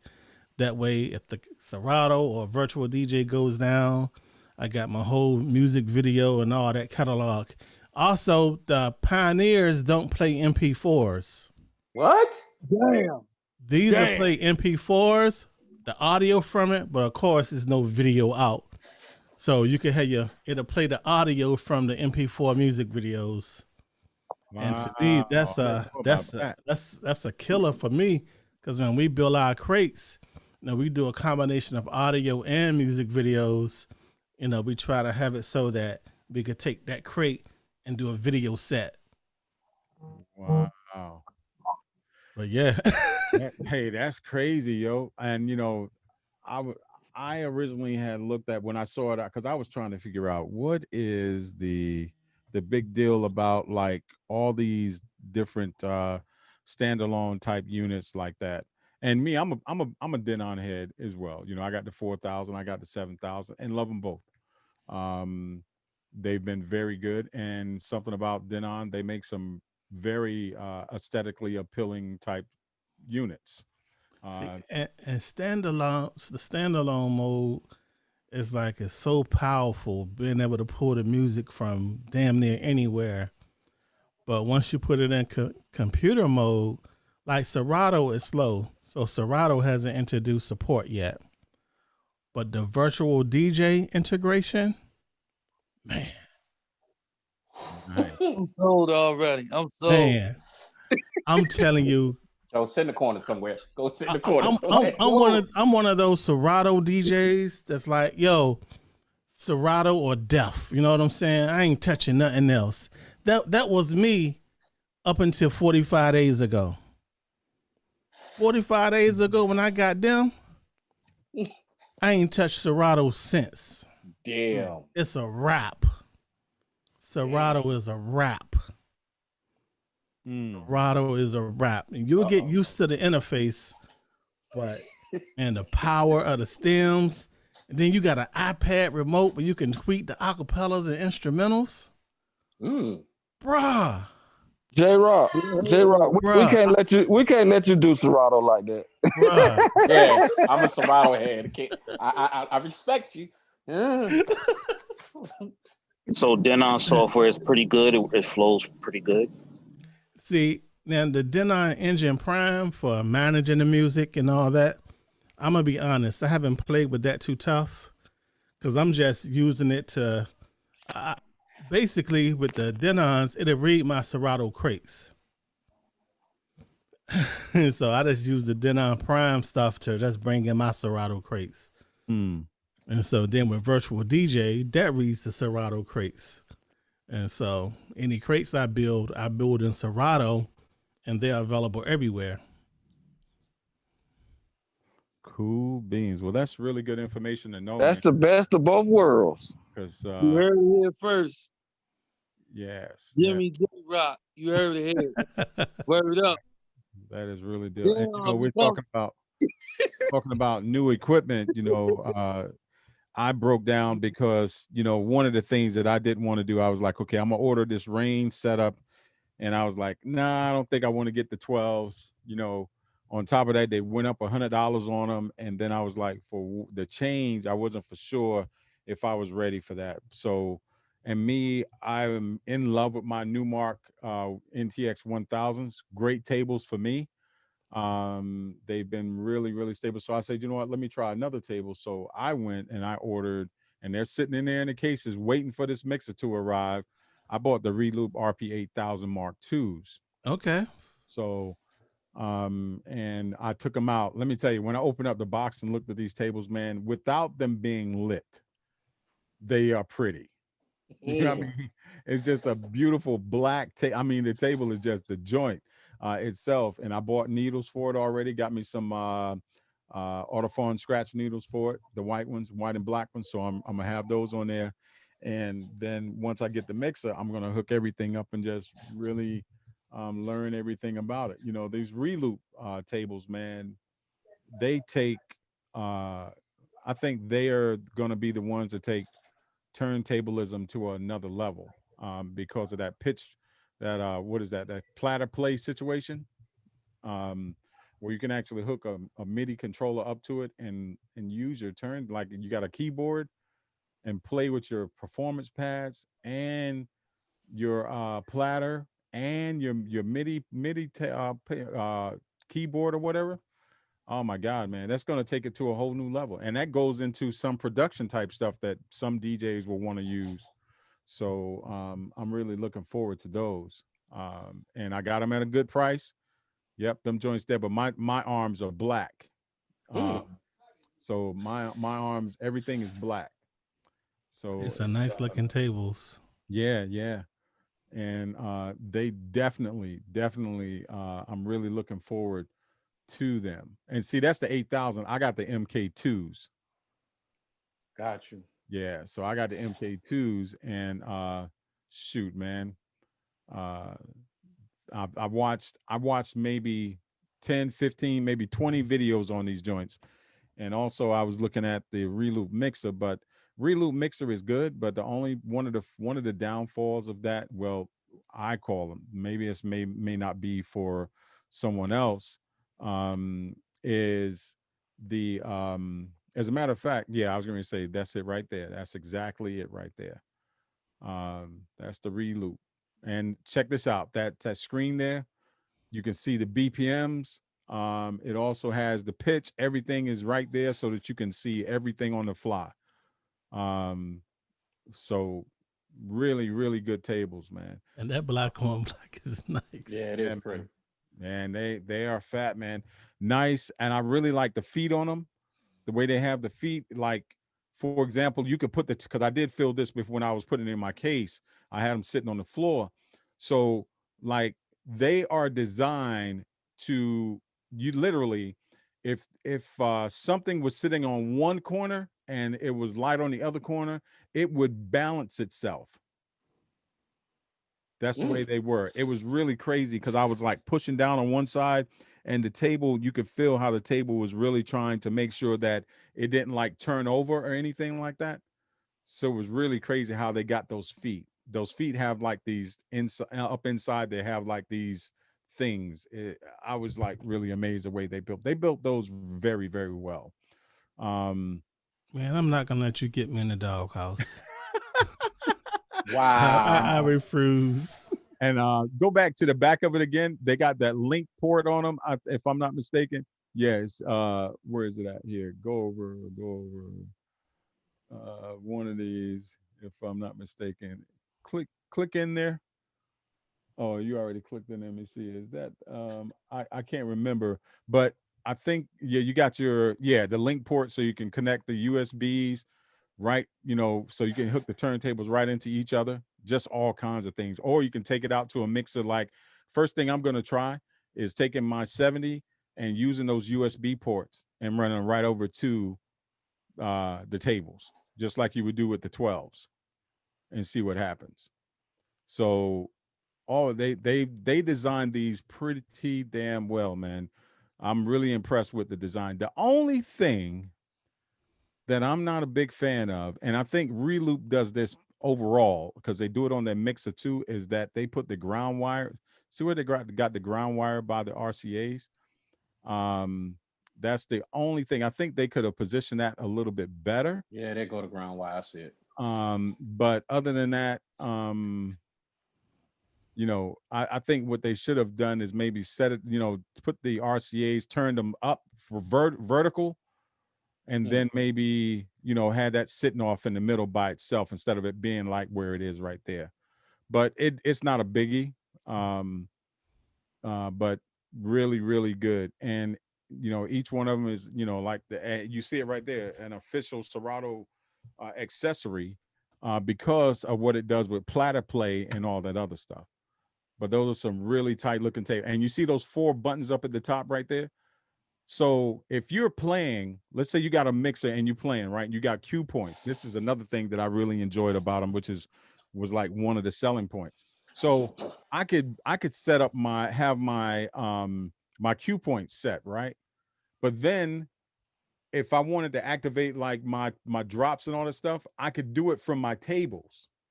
Because those you got sampler, you got cue points, you got slicer and something. I forget what the other button is, but those 4 buttons right there, you can act that. And then on top of that, you got 8 cue points on your on each side of your mixer, right?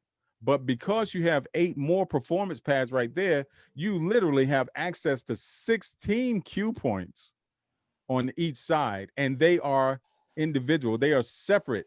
So what's on channel 1, what's on table 1 or channel 1 is different from channel 2. So you got 16 and 16. This table takes all of that to a whole new level. So, and that was another thing about the CDJ 3000, the hot cue buttons up top in the middle on the screen, man. And our single mode. They don't have no other function. Yeah, I was like, wow. But yeah, these tables are nice, man. I got them sitting in there in the case. I bought the cases for them, and so they sitting in there, ready to go as soon as this mixer arrives. You're gonna love the sound of that Ring 70. Oh yeah, I'm really looking. That's a warm mixer. Really, really looking forward to it. Yes, indeed. So that's all the toys that we've been sitting here talking about for sure. And shoot, we started talking about toys. I got all happy and forgot about this. This last thing. Before we get ready to go, October 1st, y'all. The war is over and we lost. Damn. And we know what that is. We talk about Facebook. Facebook, as of October 1, is pretty much killing all DJ live sets. You will not be able to play them. They will shut them down immediately or shut down your account. I think Joe actually experienced a preliminary action on that where he was playing and all of a sudden his whole account disappeared. Yeah, for like 10 minutes. Yeah, seriously, the crazy thing about it, family, is that they let my people know that I was gone. That So was their all force. his friends. That was his force of power. I had people calling me, like, what happened? Like literally, people that that the people that got my number, they called me and was like, "Yo, where you at? What happened?" And I was like, "I don't know." I said, "I'm." And then they tried to make it seem like I was hacked, but I wasn't. I've been hacked before, so I know what that is. They wanted to show power. So to all my people out there, and I'm gonna let y'all continue and be done with the show.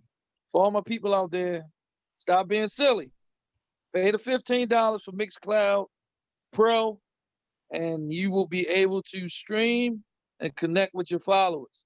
Yep. And also let your people know there is no app that they need to download. You post your link, they can click the link, they can go straight to it. They don't have to sign up to nothing. No app is needed. So stop being cheap, people. Pay your money, $15. If you stream and you love the DJ and you like to play for people, that's what you need to do. Pay your $15. That's it. And this is a disclaimer coming to you live from the DJ Information Group talk show. Joe Storm is not a sales rep of Mixcloud Live. I am not. I am not. Oh, shit. If y'all want to cut me in check, Mixcloud. If y'all, But you know what, wanna Mixcloud, let me tell you, it works very, very well. And this past weekend, I tested something while I was doing my show, and that was we were on Mixcloud Live, and we went to Facebook. Facebook dropped us out twice. We were like, screw it. So on my radio show, we did that. We had 98 people come through that were just in the room, just chilling. So that showed us that we can actually build that listenership and build to where people will come over there and chill with us. And then also what I did is instead of also going straight out to Facebook Live all the time, I hosted a Zoom. I turned my show into a Zoom lounge type deal. Of course, a lot of people didn't, like come in and stay, but they came through, they saw what we was doing, they shouted out real quick and then they left. But that's going to be another tool. So people are going to have Zoom, doing kind of like a Zoom party, Zoom lounge type thing. And then if they want to push it out to Facebook, they'll push it out to Facebook. But when Facebook drops it, they're not going to go back to that. So what's going to happen here is Facebook is going to find out just how much they bit themselves in the ass, because Facebook works off of all this advertisement. But during those periods of times when these DJs are going live, and there's going to be tens of thousands of DJs going live at the same time with all their followers, and for that period of time, all those followers are going to leave Facebook and go elsewhere. So they won't see those ads and all that stuff that Facebook's putting out there. And then all of a sudden, Facebook is going to say, you know what, we need to create something like this, and watch what happens. Because about 2 months ago, they actually mentioned something about a platform for pay for play kind of platform for artists. But I've never seen anything else come of it.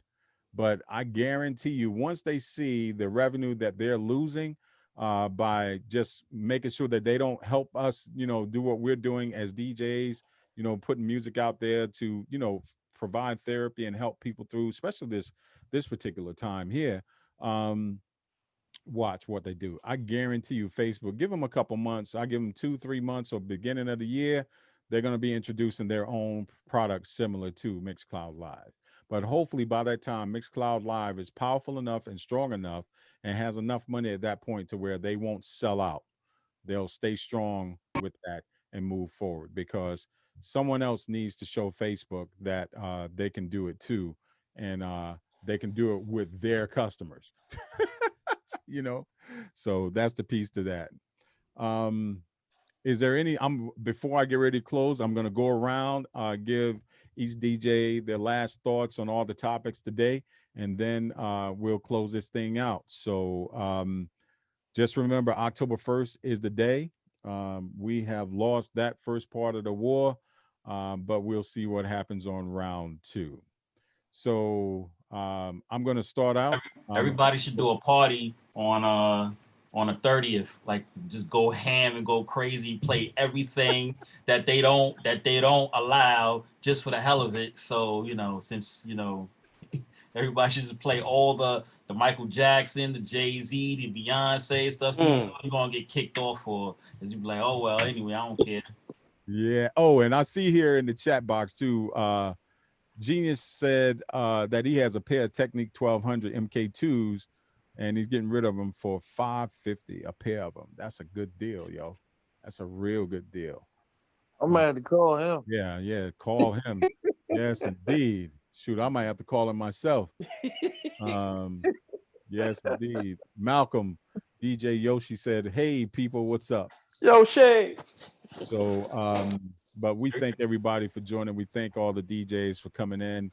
I'm gonna walk around in the circle and give each DJ a little bit of time to reflect on everything that we heard and we spoke about today. And let me start. Say what now? I said let me start it out because I gotta.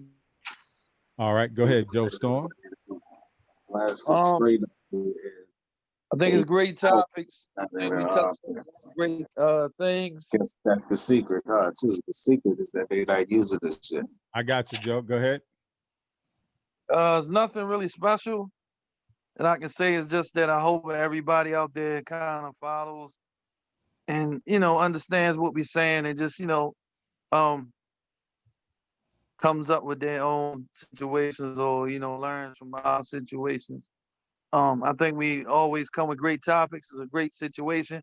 And anybody that wants to join in, of course, the link is up there every week. Please feel free to come in and give your take on what we're talking about, or just come up with, bring your own topics, and we'll elaborate on it. So thank y'all. Thank the information group.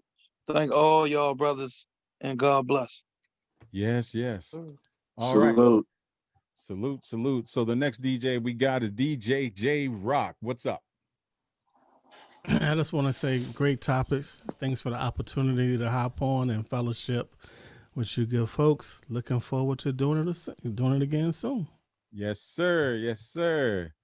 Then we got DJ I95. What up? All right. The topics was great. Thank you. I appreciate this group. J Rock, I got a question for you. Yep. Are you going to the DJ Expo? 6,000s. Am I going to it? I'm gonna be honest. It depends on what this COVID thing is doing. Okay.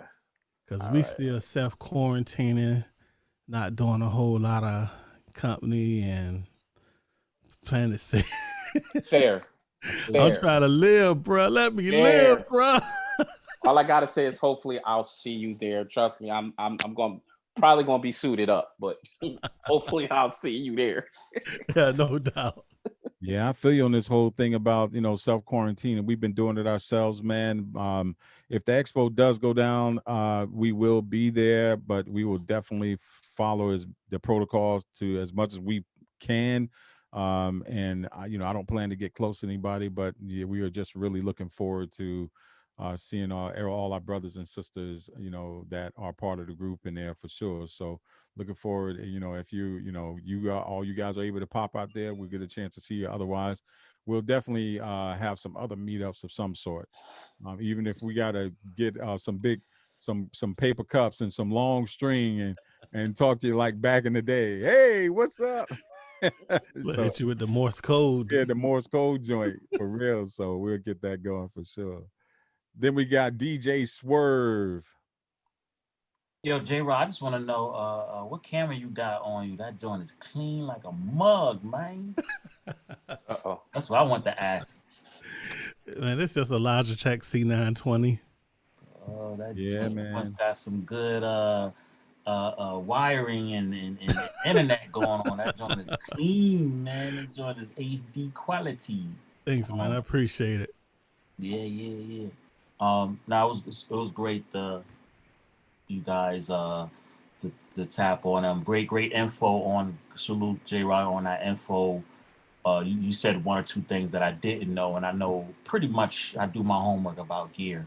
So you said about one or two things that I didn't know as far as with the SC6000Ms, because I'm planning to definitely probably go in that route and getting those too. Because I don't really have a big, I don't have no big controller style, other than the Rain setup.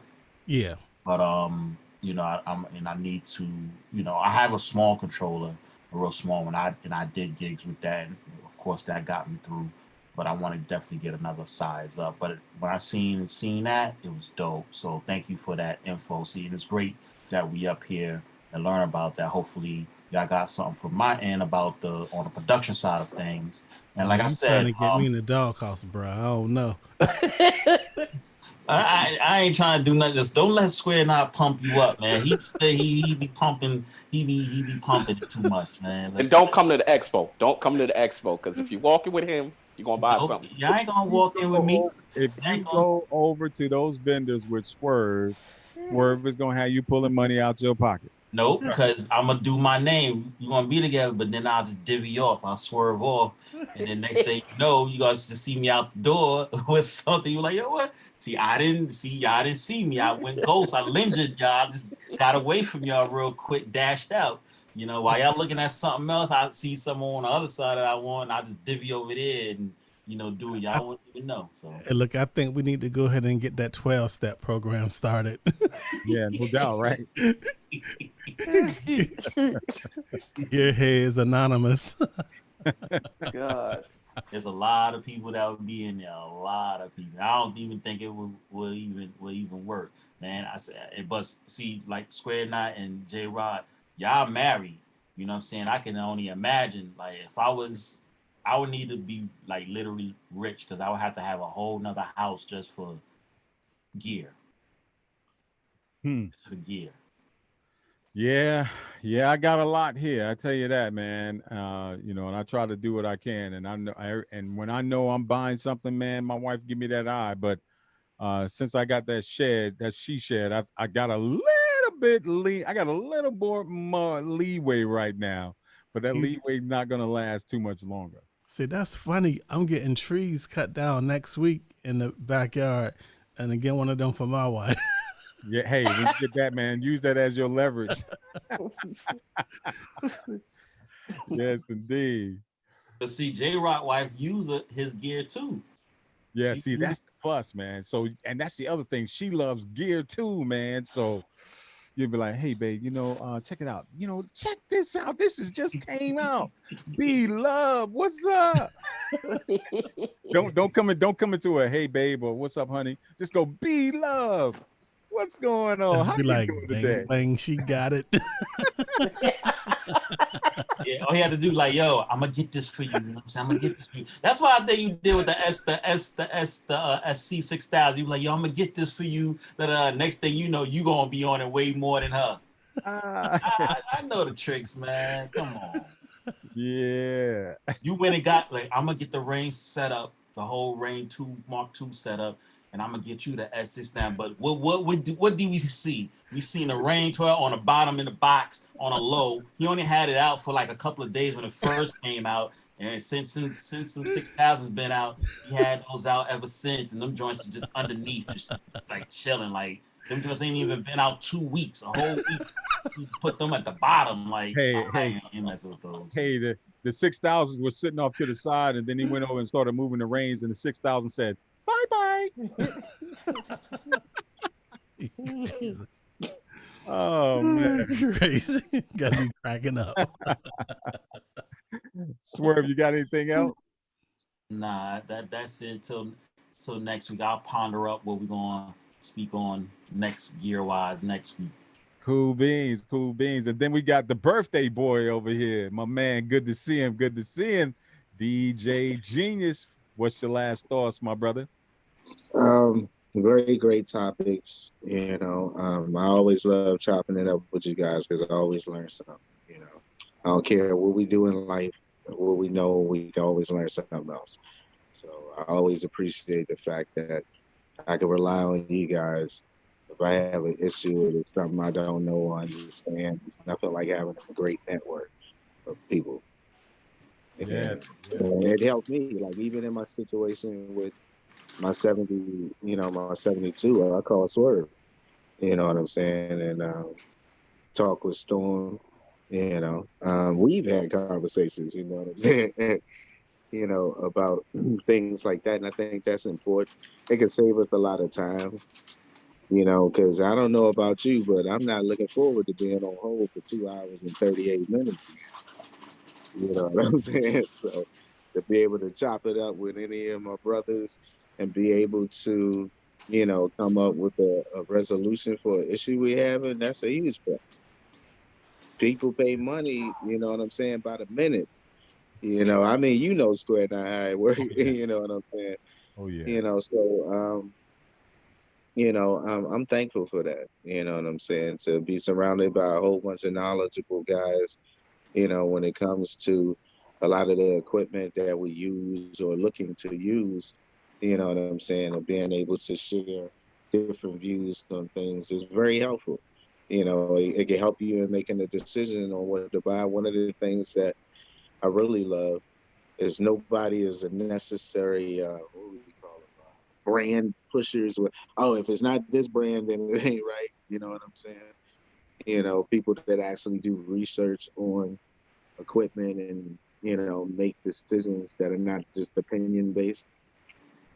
So I love it, man, and I appreciate all the birthday love too. And I hope all you guys be safe, and I wish y'all all the best.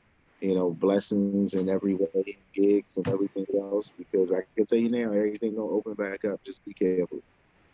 Yeah, yeah. And and you be safe there tonight. I know you're gonna have your birthday celebration, but you know, be safe Yeah, and have again, a if good time. Enjoy anybody is in yourself. the Please area, be safe. yeah, and again, like if anybody is in the area tonight, 8 p.m. until, just hit me up and I'll give you the address. You know what I'm Shoot, I saying? wish I was So there. I'm gonna I be a sure. select few people and be able to practice everything without endangering anybody. If anybody want to spend, you're more than welcome. Cool beans. Yeah, I want to piggyback what Genius said. One great thing, and I know y'all was talking about Facebook earlier, but I ran into many problems, and I did myself call the actual company, but then I reverted to these groups that I'm in, and they way more helpful than these people on the companies. Message to them companies, but we the actual users. We're the Wow. actual users, so a problem I might have or experience, and then J Rock might have a problem, and he can't figure out. He done went through A through Z on his own, and then he called a company, and it's like he going through the ringer with that. But then might put up his problem in the group, and somebody might actually tell bit by bit what to do and how to go through it, and he tried and boom, get it working. Like damn, so these groups is definitely I say is a major plus. I mean, the technology is very advanced nowadays. A lot of these companies, they know what they putting into the gear, but they don't know like what they have.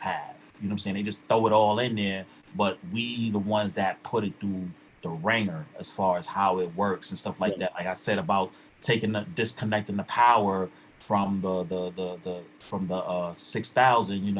I don't think a lot of people know about that. I happen to see that on YouTube and somebody doing that. I probably would have never tested that out on my own, but by me doing the research and people doing it, now people can know just in case they go through that problem, they'll know what's up. But Yeah. it's great that we have these forums, getting on the Zooms and letting the world know what's going on as far as gear and the problems we are actually having. We're not just talking about the good stuff because we see a lot of that stuff online.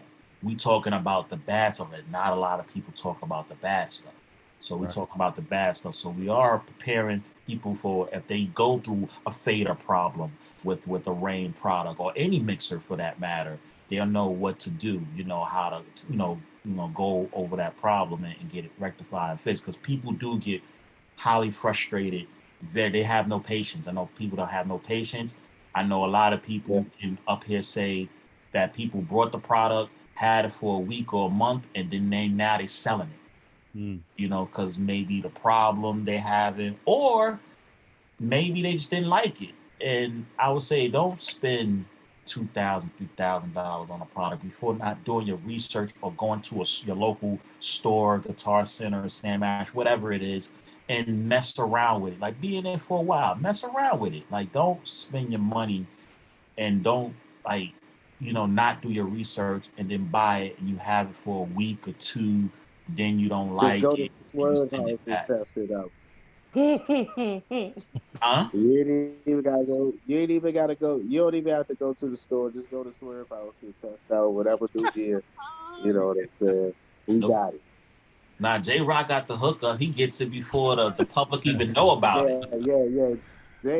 Listen, J-Rock got a whole bunch of equipment. We still ain't link up too. We gotta link up, J-Rock. Yeah, for sure, man. And I remember him. People was like, "Yo, why he's selling the first race?" He's like, "I can't say it." I was like, "Yeah, he knows something." I remember that. I seen that he knows something. Yeah. Coming out. When you see him post up the pictures and the video of it, the unboxing and So he be knowing. That's something I said that I need to do, is to do an unboxing. Out of all of the stuff I ever bought, I never did like a public unboxing online. I always did it for me. You know what I'm saying? But it's funny. I think that's something that we start doing. I mean, for the group, I think that would be a good idea. I do unboxing for music stuff, but I've never done an unboxing for any of the video stuff. D-Lo was like, "You got to start unboxing videos for that stuff too." So I got to get back. I got to get heavy into it. But I do know October's something coming new from Pioneer. See, there he goes. There he go with all the things again. See? I thought it was just a rumor, but so too many people I know have confirmed. I know they about to drop something new. It's mean. See, look at his face. See your spit out. You see that? I already know what it is. I already know what it is by that. You saw that look? He got that I'm about to get it look. It's an S10. It's the Pioneer DJ Mixer S10. That's 11. Ain't gonna say nothing. I know what 11. S11? Whoa. I ain't saying nothing.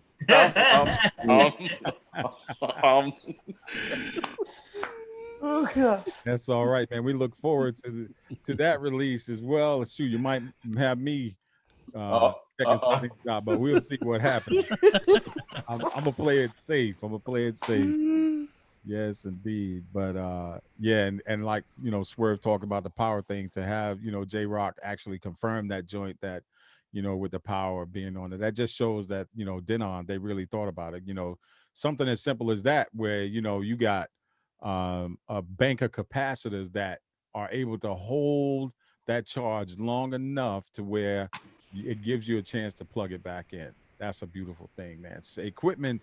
I think all DJ equipment should be like that at some point. You know what I mean? But, and for them to take that step to make that happen is just huge. That's just one of the many things as it relates to all the equipment and stuff that we come in contact with. And what I really, really enjoy, the fact that all of us have all types of equipment. We're able to get together and really talk about it and learn from each other on it. So, because I learned a bunch today myself, for real. Genius with those faders and all that stuff. And then Joe talking about that, and Swerve, and then J-Rock hit us with the biggie. Them 6,000s and all of the stuff that's going on with that joint. And then because everybody's like, oh, them 3,000s, this and that. But then when you start looking and comparing, and just the very, very like minute changes that were made, and they took the price like up even more, that just didn't ring a bell with me. I-95 talking about them hard drives and all that. So yeah, a lot, there's a lot there. Even with BB talking about she wants skins on a hard drive. That's a first right there. I don't think any of us have ever heard of that. No. putting a skin on a hard drive. Now, So, some people have done it, but you know, hard drive can come and go. So I don't. yeah, You know. yeah. So, but just one of those things. But this has been truly, truly good, and you know, I'm gonna close it out, and you know, we're gonna go ahead and just make sure we have the next one for next week. Please come back, please, all you guys, please come back. Come with some topics that you want to talk about, you know, and we can present them to the team, and then go from there. And invite more people, more of the DJs, more of you know, who wants to come in and really talk about anything, because we talk about a full gamut of all kinds of different gear and other music. We talk about music, we talk about everything, and that's what this talk show is about. Oh, I got a topic for one that we could possibly do in the future. We'll talk about that off. We'll talk about that off. What? Just real quick, throw it out there so we'll have a segue. Okay, well, you know, we all do gigs, you know what I'm saying? It doesn't matter about the size, so we all have issues, you know, that we deal with, you know, in doing them. And I think that, you know, we should have more of a discussion about that, so that people who encounter some similar issues, you know, can have a resolution for it. Sounds good. That's a good one. That's a good one. That is a good one, especially, you know, and this is not for even the young heads, the old heads as well. So that's definitely a topic that all of us can really relate to, you know, because no matter how many gigs you have, there's always something that pops up that you're like, what the hell is happening? What is going on right now? So I forgot my headphones. Yes. Hey, yeah. Forgot your headphone. How about forgot your power cord? I forgot my hard drive. Yeah. Hard drive. Have mercy. Hard drive. Yeah, man. And y'all remember that time that had it happened on to the me? same day. Matter of fact, I remember, right? We went through the same thing. Yeah, you remember that happened to me, and I had to build a crate on the fly. I did, but I had to build the crate on the fly and play 6 hours that day. Ooh, that was hard. Yeah, but I did it. You know, and that goes back to that other thing that we always talked about before, and that is knowing your library. You know, because if you know your library, and especially if you have some of that music on your local machine, because I always say keep some music on your local hard drive, because if you don't and you do it and you really leave your hard drives, that could be a real disaster. I leave a reserve set or there, or you can have a thumb drive as a backup. Yes, you know thumb what I'm drives saying? is always the key. Yeah. Well, that's where them 6,000 come and play. Hey, you ain't got to worry about leaving no hard drive. Let me know when I can expect to get them. Swear, you know, so I can look out. J-Rock, you closer to his house. Go to his house. He right there.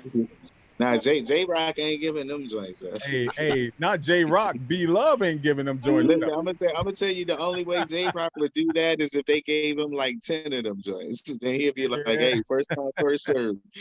Here's the early 6,000 MK2s. Yes. Mm-hmm. Indeed. I do like the platter or those. Say what was that? What was that?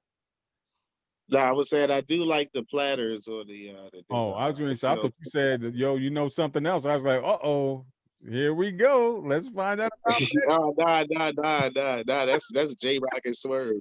I catch it probably about at the same time as everybody else, man. Gotcha. Well, I got some insights, but you know, the way they do that is politics involved with that. Yes. Well, we're going to go ahead on and close it out. And yo, check this out, y'all. Another great show. The DJ Information Group Talk Show. We did what we had to do. We came together. We talked about all kinds of topics. Everything that enabled us to learn, enabled us to share. And guess what? We are still contributing to the culture, because that's what we do. We're the DJs, and we try to do everything that we can. We fellowship, and we bring it to you, and we bring it to you live. So next time, tune in. The DJ Information Group Talk Show. We're going to be here weekly. Look for the link in the group. Look in the link for some of the members, and we'll go from there. So you guys take care. This is your man, DJ Square Now. Salute the DJ, I-95. Salute the DJ IJ Rock. Salute the DJ Genius. Salute to DJ Swerve. Salute to DJ Michael. Salute to DJ Joe Storm. Salute to DJ Big Body and all the DJs in the DJ Information Group. The Power Jam DJs. Everyone out there, All Eyes on Me DJs, Fleet DJs. Yes, we're in the house, y'all. Take care. Peace out. And we're out of here.